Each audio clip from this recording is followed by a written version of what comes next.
Welcome, everyone.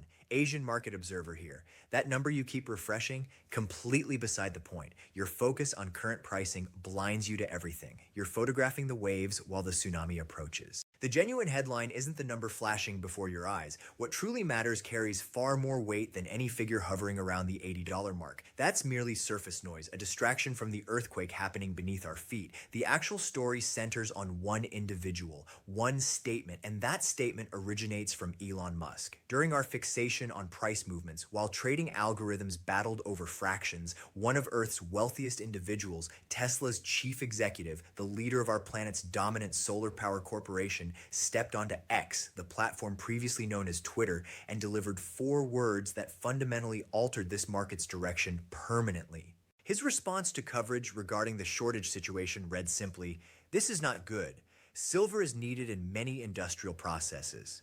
To someone unfamiliar with context, these appear casual, like mere commentary, but understanding the source transforms everything. We're not hearing from some portfolio manager concerned about quarterly returns. We're not listening to financial television personalities chasing viewer engagement. This voice belongs to someone whose entire industrial empire, spanning electric vehicles at Tesla, solar installations at Solar City, and electronics aboard SpaceX rockets, operates entirely dependent on this metal. Consider the fundamental physics. Silver stands as the periodic table's champion conductor. No substitution exists. This isn't negotiable for advanced technology sectors.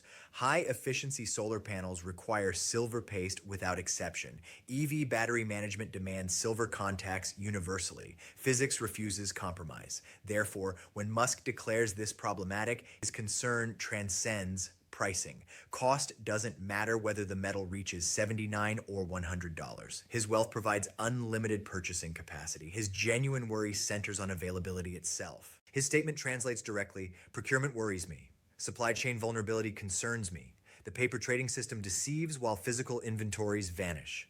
This marks the narrative's transformation point. Throughout the previous 5 years, we've engaged in financial combat. Silver enthusiasts versus banking institutions, retail participants versus short sellers. A contest of paper leverage, forced liquidations, and coordinated buying pressure. We desired upward price movement. They pushed for declines. Pure gambling. Yet starting this morning, financial warfare concludes, industrial warfare commences. When the world's largest industrial silver consumer publicly recognizes shortage conditions, we shift from speculation into survival mode. Tesla cannot manufacture silver through printing. They cannot derivative their path around scarcity. Without physical material, production halts. Halted production crashes stock values. Crashed stocks destabilize the empire. Musk carries effective short exposure to physical silver, short in the sense of requiring what he lacks. Unlike banking institutions settling through cash, Musk must settle using actual metal. Comprehend this distinction? When JP Morgan holds short positions and prices climb, they experience monetary losses. They issue payment, painful but survivable. When Tesla faces shortage conditions and supply exhausts, they forfeit production capability. They cease functioning as viable manufacturers of future technology. His tweet therefore signals every technology sector executive, from Tim Cook at Apple to Samsung's leadership to Korean battery manufacturers, that the scramble initiates now. He effectively fired the starting gun for massive corporate accumulation. Previously, these corporations operated under just-in-time inventory philosophy. They maintained several weeks' worth of material because they trusted the established system. They trusted London storage facilities. They believed metal procurement remained perpetually accessible through simple dealer contact. Musk's communication destroys that confidence. He examines identical data streams we monitor, the inventory cliff edge, the deficit situation, the China developments. His realization, just-in-time transforms into not-in-time. Consequences? Samsung reads his statement. They panic. They contact their refinery demanding, "Double our 2026 order. Actually triple it and vault it ourselves, not through you." Apple observes the same message. They panic. They secure strategic reserves. This initiates inventory hoarding cycles, precisely what occurred with toilet paper during 2020, except involving strategic material powering global economic function. Everyone attempts simultaneous purchasing, not for speculation, but ensuring operational continuity. When industrial giants begin hoarding, pricing creates vacuum effects. They don't bid incrementally, they sweep entire order books. Everything at 79, everything at 85, everything at 90. This explains today's 79.57 peak. Markets front-run inevitable corporate panic. Algorithms recognize that Musk doesn't comment on commodities without material problems existing. They understand his supply chain intelligence exceeds anyone's globally. If he identifies shortage exists. Honestly, Musk isn't merely observing, he catalyzes events. Remember his Bitcoin addition to Tesla's balance sheet? Bitcoin doubled within weeks. We're hearing whispers, supported by his tweet, suggesting Tesla may pursue direct stakes in mining production or physically stockpile material hedging against shortage. If that announcement drops, if filings reveal Tesla purchasing physical silver, $100 isn't the target. 100 becomes the floor. Therefore, the 79.57 all-time high isn't bubble territory. Markets awaken, recognizing pricing has remained too depressed for incentivizing new supply across decades. Current users now pay consequences. Silver endured treatment as paper plaything for 40 years. Today reclaims status as critical strategic asset. Pricing rises because actual users realize sellers, the paper markets, have lied about availability.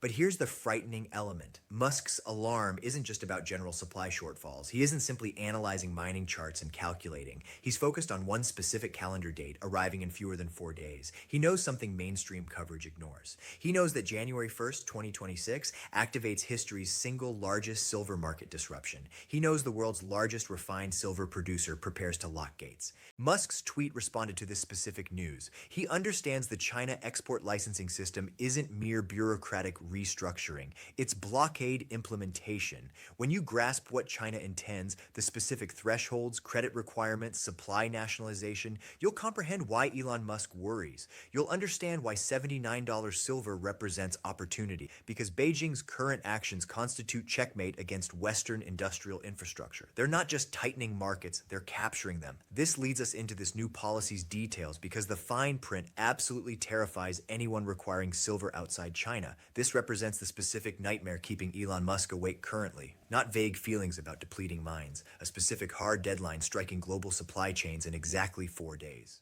January 1st, 2026 marks when game rules change permanently. China, the world's dominant refiner and processor, officially implements new export licensing for silver. Normally, export license suggests boring paperwork, bureaucrats stamping forms. Don't be deceived. In Chinese Communist Party language, export license politely substitutes for blockade. We've analyzed this new regulation's fine print. It's designed accomplishing one thing: strangling global markets while hoarding domestic supply. Requirements activating next week. Qualifying for silver export licenses out of China demands companies prove two things. First, annual production capacity minimally reaching 80 tons. Second, establish credit lines approximately 30 million US dollars. Why do these specific numbers matter? They're guillotines, designed severing small and mid-sized export market heads. Hundreds of smaller refineries, trading houses, independent brokers who previously supplied Western markets with silver become instantly disqualified. Too small, insufficient volume, inadequate credit lines. Overnight, they're banned from selling material to Apple, to Tesla, to Samsung. Where does their silver go? Cannot leave the country, therefore stays in China. Floods local Shanghai markets, goes directly to BYD, to KTL, to Chinese solar giants. This represents calculated resource nationalism. China effectively declares, we produce solar panels, we produce EV batteries, we need the silver. Why should we export our strategic advantage to the West? This exact playbook mirrors their rare earth metal strategy a decade ago. They tightened export quotas, crushed foreign competition, forced every major technology company relocating manufacturing to China for raw material access. Now repeating with silver. Timing isn't accidental. They're executing this right as global deficits hit critical mass, closing doors just as the building ignites. Elon Musk sees this. He knows China controls massive percentage of refined silver supply chain. Even when ore originates from Mexico or Peru, much flows through Chinese smelters and refiners. When that flow stops, global supply chain snaps. China controls roughly 60 to 70% of global refined silver processing capacity. When they restrict exports, global pricing becomes mythical. Two prices emerge: price inside China where metal exists, and price outside China where panic reigns. This explains why arbitrage we discuss is dead. Western traders used to claim, if silver is expensive in London, we'll simply buy from Shanghai and ship over. Not anymore. You can't ship over. You lack the license. You're not state-approved entities. Metal is trapped. This creates physical iron curtain. One side, China's industrial machine gets priority access. Other side, Western industry, Musk's industry, fights for scraps in markets that just lost their biggest supplier. This explains why the 79 price tag just begins. Markets attempt pricing a supply shock that hasn't officially started yet. January 1st is the start date. What happens in February when US electronics manufacturers attempt ordering their usual shipments from Chinese suppliers and receive force majeure notices, when they realize they can't acquire metal at any price because governments won't issue stamps, they'll turn to COMEX, they'll turn to London. But as we know, those vaults are already draining. Chinese export ban forces all Western demand into Western vaults, which accelerates the squeeze, concentrates panic into New York and London, transforms shortage into crisis. And you must ask yourself, why now? Why January 1st, 2026? Because China sees the numbers too. They observe the deficit. They see global demand hitting 1.24 billion ounces while supply stagnates at 1.01 billion. They see the 250 million ounce gap. They know that in deficit situations, whoever holds physical metal wins. They're securing their lifeboat before ship sinking. They're ensuring that regardless of price levels, their factories continue operating. This is what Elon Musk meant by "this is not good." He isn't worried about chart prices. He worries about Texas and Berlin factories stopping because they can't acquire necessary conductive paste. He's realizing the free market for silver disappeared, replaced by state-controlled market where access is privilege, not right. This leads us directly into fundamental reality that financial world ignored too long. For decades, Wall Street told us silver was just volatile rock. They told us it was a pet rock. They told us it didn't matter. But industrial data tells different story. Data tells us silver is modern economy's oxygen. And right now, oxygen supply is being cut off by the one country controlling the valve. We need examining industrial reality of this market because the structural deficit isn't theory. It's mathematical certainty about to collide with this export ban in the most violent manner possible. You must understand China's export ban is just the match. The dynamite pile has been building for 5 years. Even before they decided nationalizing their supply, global silver markets were mathematically broken. We need discussing structural deficit because this is the data point transforming Elon Musk's "this is not good" tweet into prophecy. For the last 5 consecutive years, the world has consumed more silver than it produced. This isn't temporary glitch, not supply chain bottleneck caused by ships stuck in Suez Canal. This is geological reality. In 2025 alone, global demand for silver surged to 1.24 billion ounces. But global mining supply, it flatlined at 1.01 billion ounces. Do the math. That's nearly 250 million ounce gap in single year.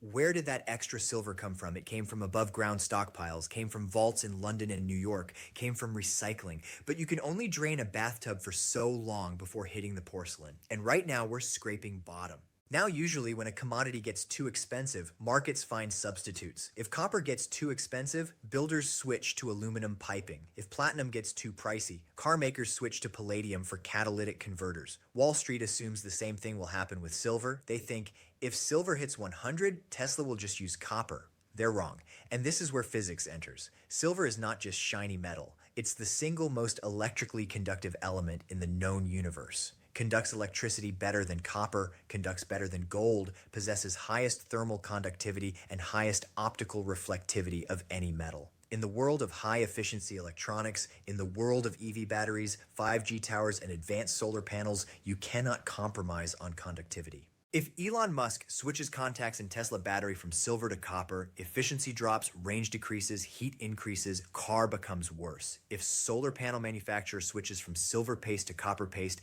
panel generates less power. In the race for energy dominance, good enough isn't an option. You need the best, and the best is silver. This explains why industrial demand now constitutes 50 to 60% of entire silver market. Think about that shift. 50 years ago, silver was for photography and silverware. It was precious metal. Today, it's strategic mineral. It's the DNA of green energy revolution. You cannot have Green New Deal. You cannot have net zero. You cannot have AI revolution without consuming billions of ounces of silver. This brings us back to Musk. He isn't just buying silver for jewelry. He's buying because his entire business model depends on it. Tesla and SolarCity are massive silver consumers. Every time they sell Model Y, they're selling silver.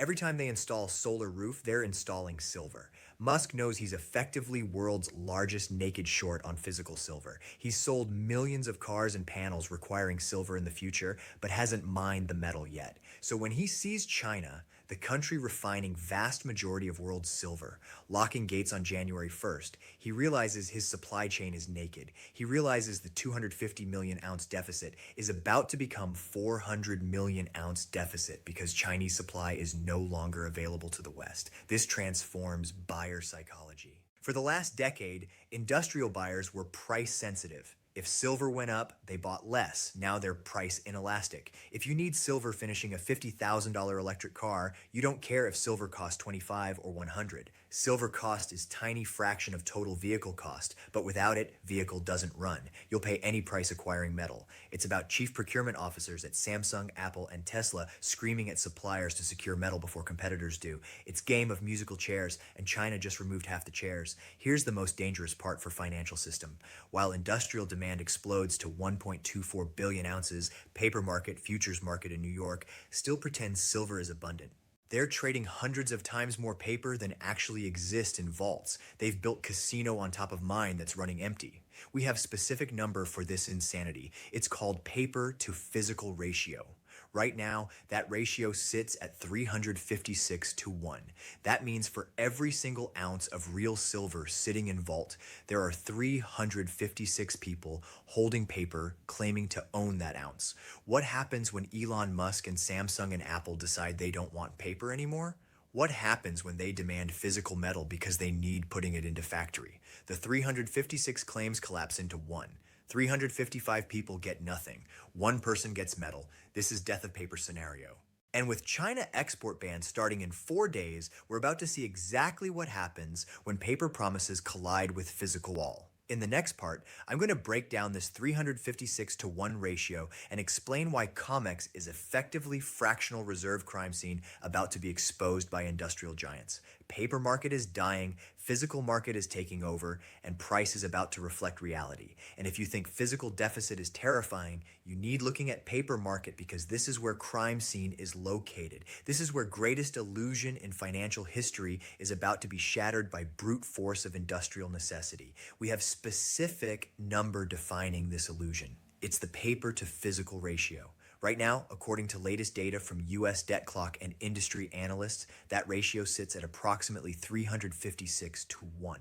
I want you really visualizing what that number means. Imagine warehouse with single 1-ounce silver coin sitting on table in center of room. Now imagine line of 356 people standing outside that warehouse. Every single one of those people holds paper. That paper says, I own 1 ounce of silver stored in this warehouse. They all paid for it. They all believe they own it. Bank told them it was there.